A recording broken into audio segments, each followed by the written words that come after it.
Also press this bell icon. Satu. Alladzina hum fi salatihim khashi'un. Syarat pertama, kalau ingin mendapatkan surga Firdaus tadi dan kebahagiaannya diturunkan ke bumi, dibawa sampai mati, masuk ke alam kubur lebih bahagia lagi, maka amalan pertama untuk melatih menguatkan iman itu, coba berlatih untuk menunaikan sholat dengan khusyuk. Kalau anda kerjakan benar sholat ini, maka apa yang anda dapatkan? Teman-teman ingat betul, saya mau tanya sebentar. Keabadian yang abadi disebut dengan sa'id. Kalau kita ingin turunkan ke dunia percikannya, kita dapatkan usahanya disebut dengan apa? Masih ingat? Aflah itu kalau didapatkan, kata dasarnya apa tadi? Falahun. Lihat baik-baik, kata Allah dalam Al-Quran tadi, kalau ingin mendapatkan falahun, amalan pertama sholat. Makanya ketika dipanggil sholat, kalimat falah dilekatkan pada panggilan sholat. 5 kali diingatkan. Begitu muadzin kemudian azan memanggil anda, hayya 'alas shalah, anda bertanya, ya Allah kenapa kami mesti sholat? Dijawab, hayya 'alal falah. Yuk pagi, yuk yang sejati datang sini. Belum dapat sujud, belum dapat ruku, saya berikan. Makanya ketika orang sholatnya benar, dia akan mendapatkan 5 keutamaan. Saat di dunia nih, belum ke akhirat, 5 keutamaan yang tidak diberikan pada orang yang tidak sholat, atau orang sholat tapi sholatnya nggak khusyuk. Sebab syarat mendapatkannya khusyuk. Alladzina hum fi sholatihim khasyi'un.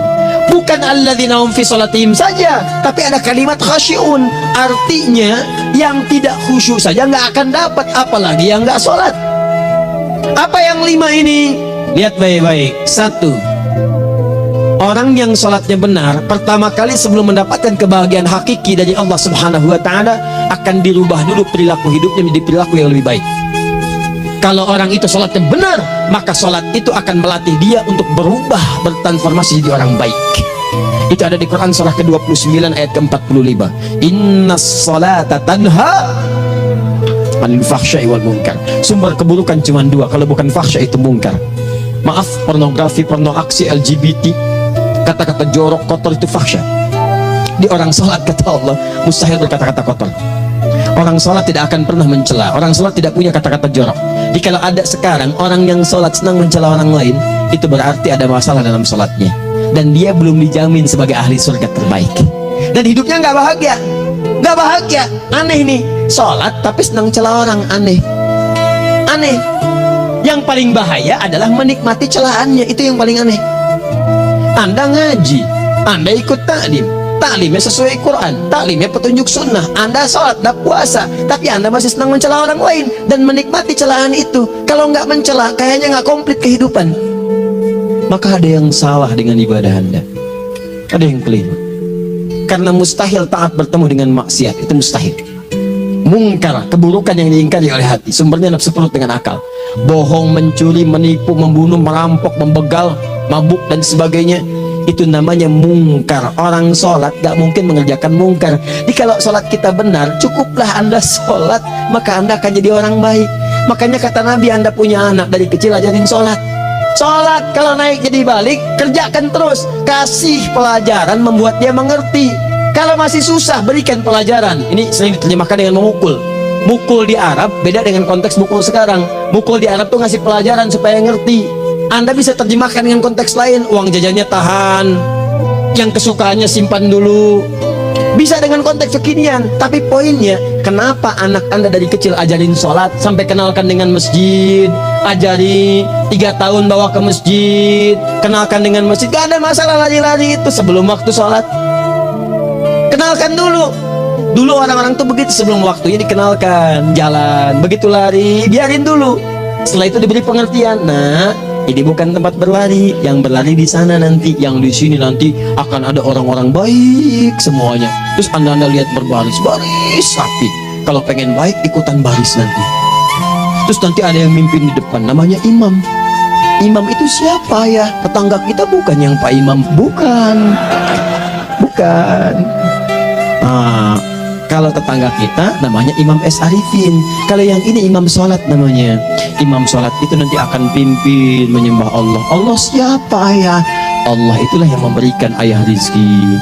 Allah itu yang memberikan ayah rizki sehingga bisa beli tobot buat kakak, beli robokar poli, ini yang poli, ini yang embers, ini yang heli, ini untuk kakak semuanya tuh yang kasih Allah. Nanti kalau kakak bagus bisa ikut rapi di sini, Allah akan senang, akan ditambah lagi oleh Allah. Oh begitu ya, datang begitu caranya.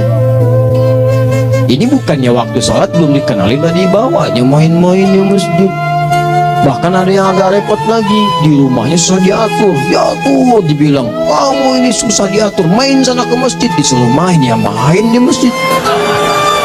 Yang salah bukan anaknya, orang tuanya.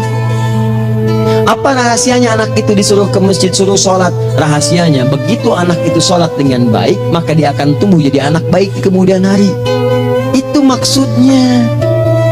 Nah, sekarang saya agak bingung ini.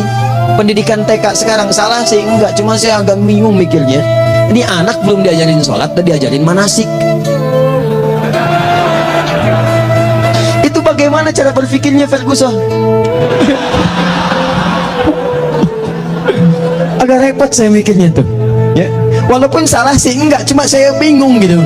Kenapa nggak dikerjakan tahap yang pertama dulu? Tangga itu kan berurutan, nggak bisa Anda lompat langsung ke 5. Kan 1, 2 belum terlewati. Jelas ya? Nah, ini gambarannya sholat nih. 1 pasti baik. Ini kalau sekarang sholat, lisan belum baik, mata belum baik sampai ke kaki, berarti ada yang salah sholatnya tuh. Ada yang nggak tepat.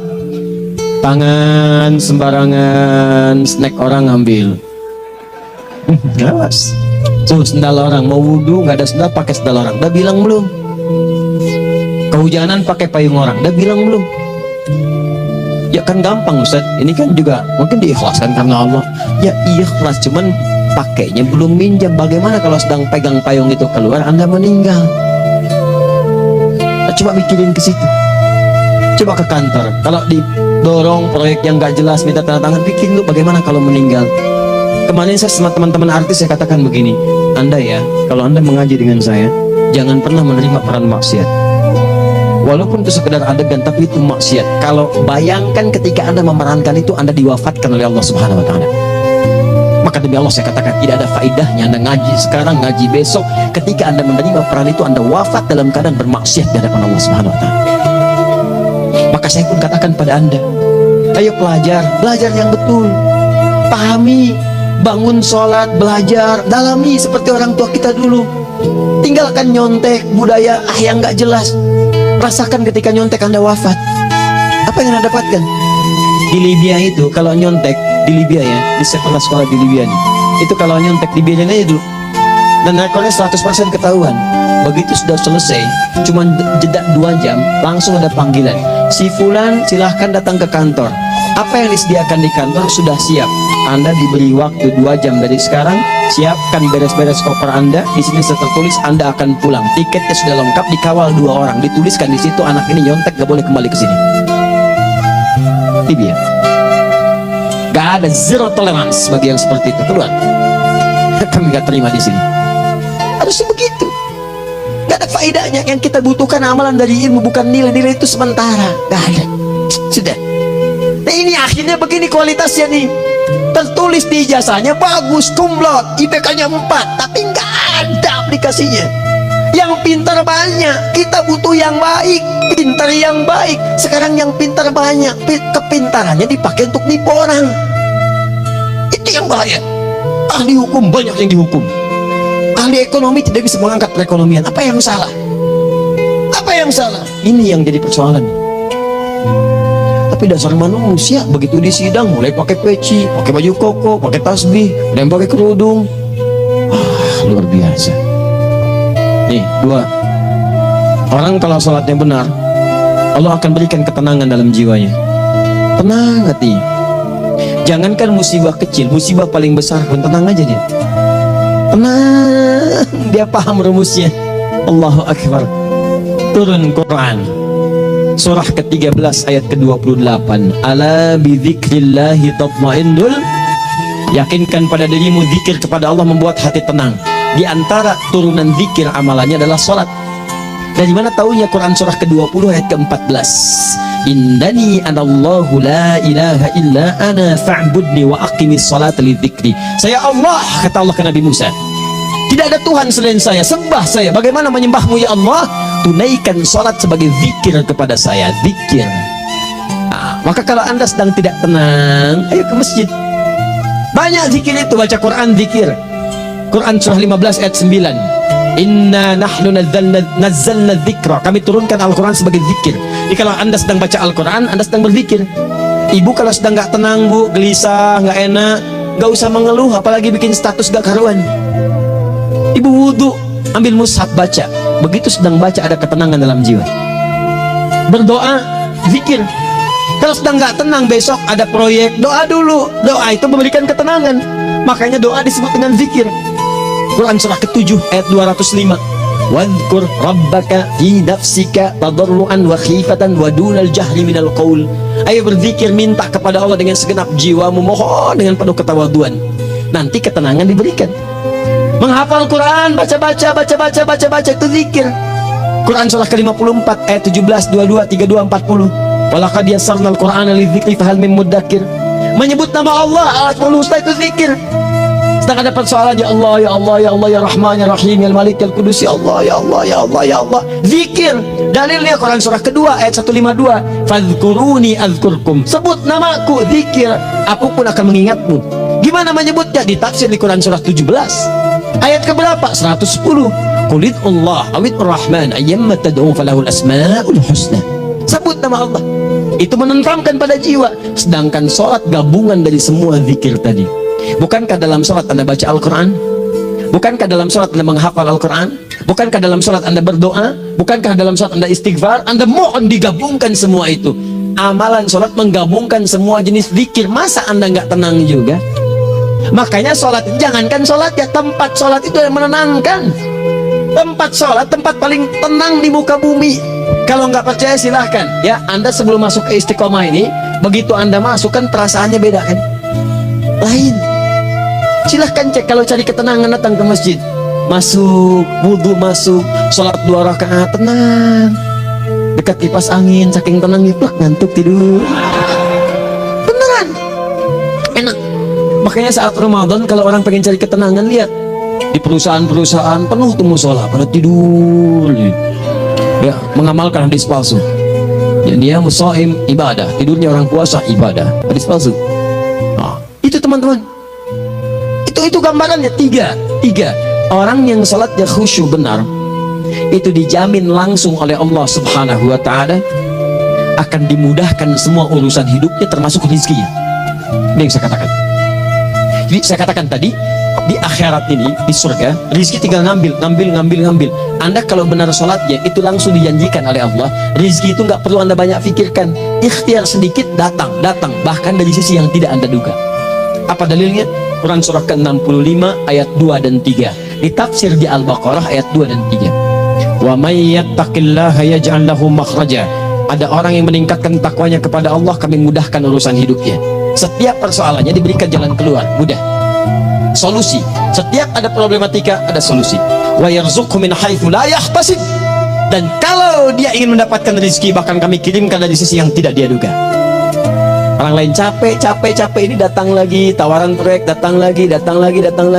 Utsman tuh masya Allah kayanya banyak, tapi yang paling dirindukan bukan saat mendapatkan peningkatan omsetnya, yaitu saat dia mendapatkan waktu khusus dengan Allah untuk sholat malam hari, sampai-sampainya sempat sholat tahajud sampai khatam Al-Quran. Abdurrahman bin Auf demikian, Tamim Ad-Dari demikian, sholat karena tahu sholat itu meningkatkan rizki. Karena tahu kuncinya ada di situ, Allah yang punya rizki, disebut dengan Razzaq, pemilik rizki. Maka saya harus punya hubungan dekat dengan Allah. Kalau sudah punya hubungan dekat, mau apa aja gampang. Belum minta, udah diperhatikan. Silahkan cek, anda punya hubungan baik dengan bos anda di kantor. Ya, sebelum anda minta, beliau udah pikirin tuh, telepon bendahara, dia udah ngambil bro aja. Belum pak, tambahkan bonus sekian. Kenapa? Karena dia mengawasi anda. Allah maha tahu dibandingkan dengan bos anda. Mendekat kepada Allah semua diperhatikan oleh Allah. Siapa orang takwa itu? Kalimat takwa pertama di Al-Quran Al-Baqarah ayat 2, amalannya ayat 3. Dzalikal kitabu la raiba fihi hudal lil Siapa mutakin itu? Ayat 3-nya.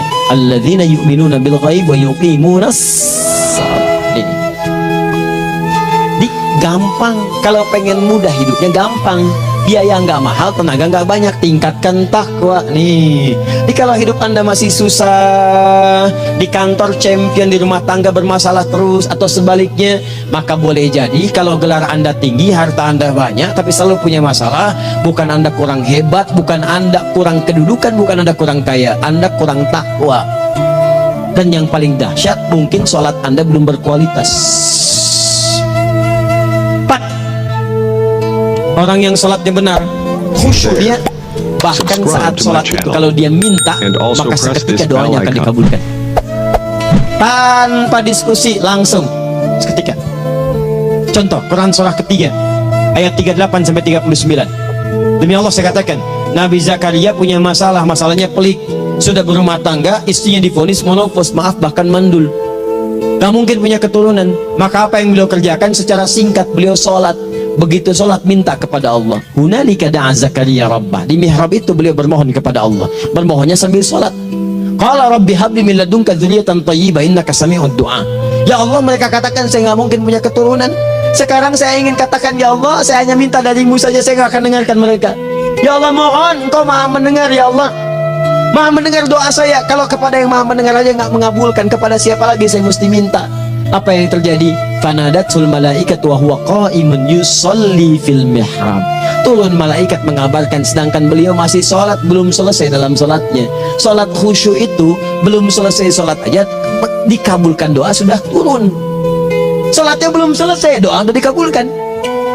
Annallaha yubashshiruka bi Yahya. Allah kasih kabar gembira, doa kamu didengar, dikabulkan, kamu akan punya anak, namanya langsung dari Allah Yahya. Artinya hidup yang mustahil menurut manusia, lahir seorang dari rahim perempuan yang menopause dan mandul, bayi yang hidup, kata Allah nggak ada yang mustahil bagiku, jadi dan jadi dia. Berita baiknya, Nabi Zakaria sholat dikabulkan. Umat Nabi Muhammad sebelum sholat sudah ditunggu oleh Allah, mau minta apa aku kabulkan sekarang. Hadisnya qudsi, saya bacakan. Hadatsana qala Rasulullah sallallahu alaihi wasallam qala Allah azza wa jalla qasamtu shalat baini wa baina abdi. Kata Allah, saya bagi dua ya salat antara aku dengan hambaku. Wali abdi ma sa'ala.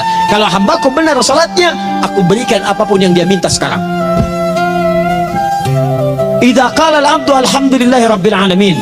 Bagian pertama, kalau hamba benar nih baca Al-Fatihahnya dari alhamdulillahi rabbil alamin, kalau Allah azza wa jalla dijawab oleh Allah, hamadani abdi, hambaku sedang memujiku.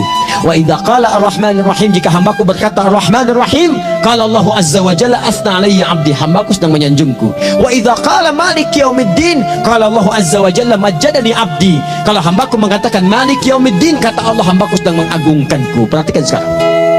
Wa idza qala al-'abdu iyyaka na'budu wa iyyaka nasta'in, jika hambaku berkata sekarang, ya Allah, kami sekarang ibadah, sholat menyembahmu, dan kami sekarang sedang punya masalah, kami hanya minta tolong kepadamu ya Rabb. Apa jawabannya? Beda dengan sebelumnya. Kata Allah, hadza baini wa baina abdi, inilah perjanjian antara aku dengan hambaku. Wali abdi, kalau hambaku benar khusyuk sholatnya sampai detik ini, baru sampai Al-Fatihah itu pun belum tuntas, baru sampai Al-Fatihah itu pun belum tuntas. Kalau benar bacaannya betul, sholatnya dari takbir sampai dengan selesainya, sampai ayat itu, iyyaka na'budu wa iyyaka nasta'in, kata Allah, masalah apapun yang dia minta sekarang aku akan kabulkan. Besok saya kasih rahasia yang di KBP. Ada awal pembuka di awal sebelum Al-Fatihah yang kalau Anda benar bacanya, itu pengantar kepada pengambulan doa di Al-Fatihah. Apa itu? Besok. 5. Yang kelima ini yang paling diharapkan, dan ini penutup dalam kajian kita malam ini. Teman-teman sekalian, perhatikan baik-baik. Jika Anda benar mengerjakannya, maka Allah akan jamin langsung Anda akan mendapatkan kesuksesan dan kebahagiaan di semua aktivitas Anda. Kalau jadi suami, suami yang sukses, rumah tangga yang bahagia. Kalau jadi pegawai, pegawai yang sukses, dan di kantor bahagia. Masih ingat? Kesuksesan yang menghadirkan kebahagiaan, konteksnya dunia disebut dengan falah, dipegang disebut dengan aflah. Dikembalikan lagi ke atas, ke surah ke-23 ayat 1 dan 2. Qad aflahal mu'minun. Apa amalannya? Alladzina hum fi salatihim khashi'un. Persoalannya, Kalau Anda sholat belum mendapatkan satu di antara 5 ini, apa masalahnya? Pertama masalahnya, kata Al-Quran, boleh jadi yang sholat itu belum khusyuk. Apa itu khusyuk? Dua maknanya, dan saya tutup di sini. Apa yang dua itu? Satu, kebanyakan orang sholat masih membawa dunia dalam sholatnya. Makanya kalau pengen khusyuk, kata Allah, maka Anda rasakan akan bertemu Allah. Rumusnya Quran surah kedua ayat 45 sampai 46. Rasakan secara singkat, mungkin itu sholat terakhir yang Anda akan kerjakan dalam kehidupan. Mungkin di sholat itu Anda wafat. Kata Allah, alladzina yadhunnuna annahum mulaqu rabbihim. Orang khusyuk itu sudah kelihatan dari sebelum sholat, dia sudah merasa persiapan menghadap Allah. Persiapan ke manusia aja dia sudah siap-siap, mandi dulu, ganti pakaian, pakai parfum, macam-macam dan sebagainya, hanya memenuhi undangan manusia. Allah mengundang Anda 5 kali dalam sehari. Ya maaf, mengabulkan doa Anda, mencukupkan kebutuhan, menyembuhkan kalau sakit, disiapkan Anda. Harusnya apa? Penampilan sempurna. Kata Quran, orang khusyuk itu kelihatan sebelum sholat, pakaiannya kelihatan. Quran surah 7 ayat 31, ya bani Adam khudhu zinatakum inda kulli masjid. Ya anak cucu Adam, kalau tiba panggilan dari masjid, kenakan pakaian terbaikmu. Di anak cucu Adam tuh kelihatan. Kalau orang khusyuk, begitu azan kelihatan pakaiannya lain, pakaiannya indah. Khudhu zinatakum, kenakan pakaian terbaikmu, dipakai bertemu Allah, bertemu manusia ya pakaian bagus-bagus. Ini aneh ya, ada orang salah ibadah aja, orang salah ibadah pakaiannya bagus-bagus. Lihat di hari-hari tertentu, besok tuh orang mau ke tempat masing-masing tuh, ada yang pakai jas, pakai dasi, pakai batik, pakai kebaya, anaknya dibawa, dikuncir 2, bawa manisan macem-macem. Mau salah ibadah aja tampilan bagus. Masa antum yang benar ibadahnya nggak bagus? Bedakan pakaian futsal, pakaian sholat ganti dengan yang sholat. Ini gimana pakaian sholat pakai pakaian futsal? Depannya gambar Messi, belakang Ronaldo. Repot. Malaikatnya juga bilang, kamu salah baju, harusnya Luka Modric.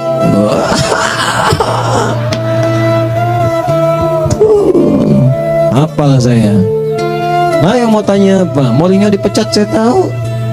Lagi nganggur sana, ditawarin Benfica dia nggak terima. Sekarang dia komentator di Bein Sport. Nanti sebentar lagi dia akan komentar di laga Saudi dengan Qatar dan komentar laga Arsenal dengan Ipswich. Digantikan oleh Solskjaer. Dia super sub dulu. Ya, super sub. Ya, the baby assassin, ya pembunuh yang berwajah baby face. Masuknya di akhir-akhir, gol. Sekarang melatih dia 5 kali kemenangan, belum kalah sama sekali. Saya hafal itu. Tapi masih di urutan ke-6. Tapi jaraknya ke yang ke-4 itu tinggal 3 poin lagi. Hafal saya. Liverpool tahu, cuma 4 poin sekarang bedanya. Kemarin 7 kalah 2-1 sama Manchester City. Walaupun banyak analisis yang menyebutkan mungkin itu dibelikan saja, gitu kan? Karena ada yang lain-lain. Hafal kedua Manchester City. Hafal saya. Ayo mau tanya apa lagi? Tottenham Hotspur ke bawahnya, ada Chelsea, ada Arsenal, baru kemudian Manchester United. Liga Italia, wah udah nggak kekejar Juventus. Ya, apa lagi? Dan seterusnya lah. Nggak ada ujungnya bahas yang begituan. Jelas ya? Maksud saya, Anda tanya itu saya jawab. Tapi tidak menghilangkan ibadah kita yang lain. Dan apa ruginya? Ya tahajud dah. Apa yang bisa dikerjakan besok, lihat besok. Ya kan tahajud kan bisa besok. Ada orang tahajud jam 10 pagi? Gak ada. Lebih baik Anda kerjakan malam tahajud. Yang tidak bisa dilihat malam bisa dilihat besok. Cara berpikirnya bagaimana kalau besok meninggal? Gak kesampaian teman-teman sekalian. Gak kesampaian. Nah maka dari itu, Anda kalau mau ada panggilan sholat, siap-siap baju yang bagus, itu sempurnakan. Anda panggilan orang, mandi. Panggilan Allah, buka Quran surah 5 ayat 6, sempurnakan wudhu. Ya ayyuhalladzina amanu idza qumtum ila shalah faghsilu wujuhakum. Wudhu yang baik, berpakaian yang rapi. Kenapa? Karena boleh jadi saat dipanggil Anda wafat saat itu. Maka wafat Anda dalam keadaan yang suci, dengan keadaan tobat, dengan pakaian terindah pada saat itu. Yang kedua, maaf, orang-orang kurang khusyuk itu saya tutup. Yang kedua itu karena kebanyakan orang sholat tidak paham, tidak mengerti apa yang dibaca dan dilakukan dalam sholatnya.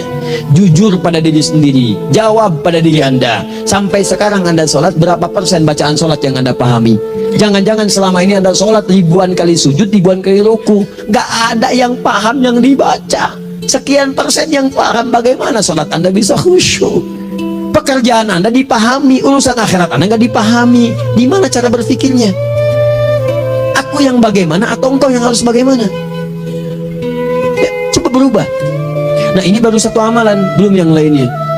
Ada 5 amalan lagi yang kalau kita bisa turunkan itu, selain salat yang khusyuk, maka jaminan tadi akan datang. Baru salat khusyuk aja 5 datang, apalagi ditambah dengan 5 amalan lainnya lagi. Demi Allah saya katakan, dunia kecil sekali, gak ada nilainya. Akhirat aja enak, nikmat. Saya ketemu Ustaz Arifin beberapa waktu lalu, dan kita doakan semoga Allah berikan kesembuhan, kesehatan. Saya datang, biasa kita ada berdoa, duduk. Bang istirahat, bang butuh istirahat, umat udah nunggu.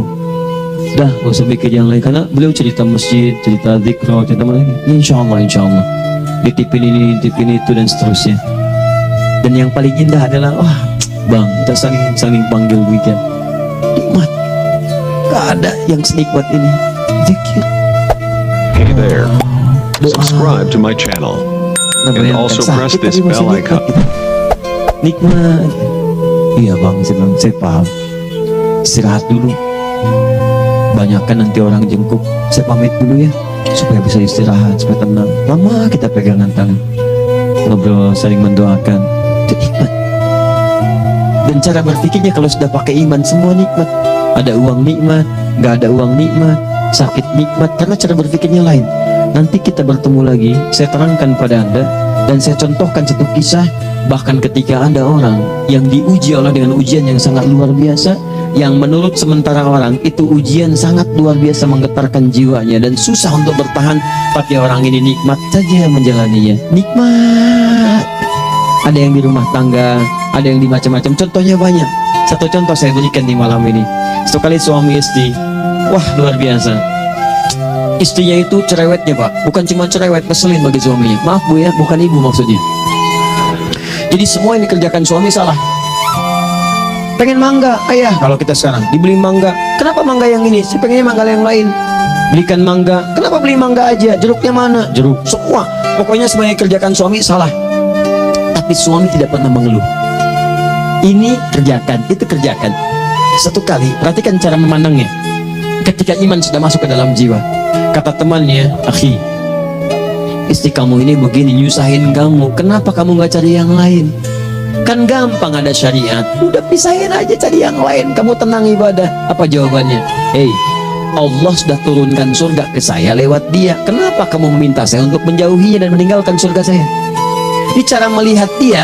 Bukankah ketika ada berbagai keluhan saya sabar? Bukankah sabar mendekatkan saya ke surga? Allah kirimkan tipikal istri seperti ini supaya mendekatkan saya ke surga. Dengan itu kan saya banyak pahala. Saya sabar, pahala banyak. Sudah Allah berikan pahala kepada saya, kamu malah nyuruh saya untuk berpisah dengan pahala itu. Perhatikan cara berpikirnya, indah. Kalau rumah tangga seperti ini semuanya enak. Suaminya biasa-biasa, istrinya cantik luar biasa. Begitu berdandan kelihatan, kata suaminya, Masya Allah, wajahnya tak berpaling, mata tak berkedip. Kata istrinya, ya zauji madzabik, sayang kamu kenapa? Allah syakiran lillah bihadari, demi Allah aku bersyukur mendapatkan istri secantik kamu. Kata istrinya, nahnu fil jannah zauji, kita berdua di surga. Kata suaminya, kok bisa begitu jawabanmu? Iya, kamu bersyukur dengan keadaanku, aku bersabar dengan keadaanmu. Catat. Bukankah orang syukur dan sabar di surga? Tuh lihat, canda-canda orang-orang soleh itu begitu. Nikmat, ketawa walaupun nyelekit di hati. Cuman bawaannya enak gitu. Nah, nanti itu ada tuh, nanti saya turunin tuh. Yang di rumah tangga, yang ini, yang itu nanti. Kapan pertemuan berikutnya? Ya, jadi kita cukupkan dulu di malam ini apa yang kita pelajari, supaya nanti nggak terlampau banyak kita dapat materi. Cuma sayang sedikit mengamalkan. Saya sudah tuangkan di sini. Banyak saya tuliskan, termasuk di keluarga, di macam-macam. Ini saya tulis, tapi silahkan Anda baca. Kalau ada manfaat silahkan dapatkan. Kalau ada yang kurang silahkan sampaikan untuk dikoreksi. Semoga Allah muliakan kita semua insya Allah. Sekali lagi, perbaiki hidup, jangan banyak mainnya. Dan sudah, Jangan banyak membuang dengan yang sia-sia apapun yang dihadapi. Sekali lagi, tolong jaga kondusivitas, bantu negara kita, ketertiban, keamanan. Kalau saya menyampaikan sesuatu ada singgungan dengan yang kekinian, itu maksudnya koreksi masukan-masukan supaya diperbaiki. Tapi tetap dalam urusan pemilihan kita punya pilihan masing-masing yang tidak boleh dipaksakan. Jelas ya? Baik, jadi ya saya sampaikan sekali lagi. Pertama, pilih mana? Anda dipaksa harus ikut, atau yang kedua, kita bebas memilih sesuai dengan. Dah. Sudah ya. Jadi kita akhiri. Subhanakallahumma bihamdika asyhadu an la ilaha illa anta astaghfiruka wa atubu ilaik. Wa akhiru da'wan alhamdulillahirabbil alamin. Berjumpa besok sesi terakhir fikih ikhtilaf di Masjid Ar-Rahman Kota Baru Parahyangan. Assalamualaikum warahmatullahi wabarakatuh.